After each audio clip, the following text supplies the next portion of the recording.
नमस्कार, मी वृषाली पाटील बातमीपत्रात आपलं स्वागत करते। सुरुवातीला एक ब्रेकिंग बातमी। माझी इच्छा नव्हती, भाजपच्या वरिष्ठांनी सूचना केल्यानं प्रवेश केला होता, असं खडसेंनी म्हटलंय। TV9 मराठीच्या मुलाखतीतून एकनाथ खडसे यांचा हा मोठा दावा। फडणवीस आणि महाजनांचा माझ्या भाजप प्रवेशाला विरोध असू शकतो, असं खडसे म्हणतात। शरद पवार गटात मी काम करणार, असंही खडसेंनी स्पष्ट केलंय। हे भारतीय जनता पार्टीमध्ये प्रवेश करावा असं मला वरिष्ठांकडून सूचना आल्यामुळे, विनंती आल्यामुळे मग मी म्हटलं की नाही, मला थोडा वेळ द्या।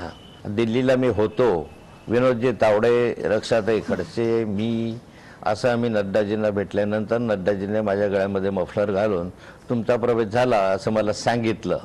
परंतु त्या प्रवेशाला राज्यातील काही नेत्यांकडून विरोध झाला। माझी काही इच्छा नव्हती, परंतु वरिष्ठांकडून तशा सूचना आल्या भाजपच्या, आणि म्हणून भाजप प्रवेशाचा विचार केला।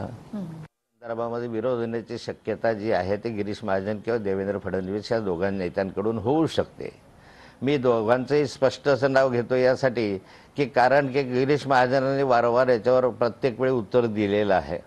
प्रत्येक वेळी काहीतरी बोलणं, काहीतरी प्रतिक्रिया देणं हे गिरीश महाजन सातत्याने करत आले आहे। आता मला हा संभ्रम आहे की कदाचित राज्यातले नेते मोठे आहे का नड्डाजी मोठे आहे, मला आता त्या खोलात जायचं नाही आहे। कारण मला आता की भारतीय जनता पार्टी हा विषय मी आता सोडून दिलेला आहे।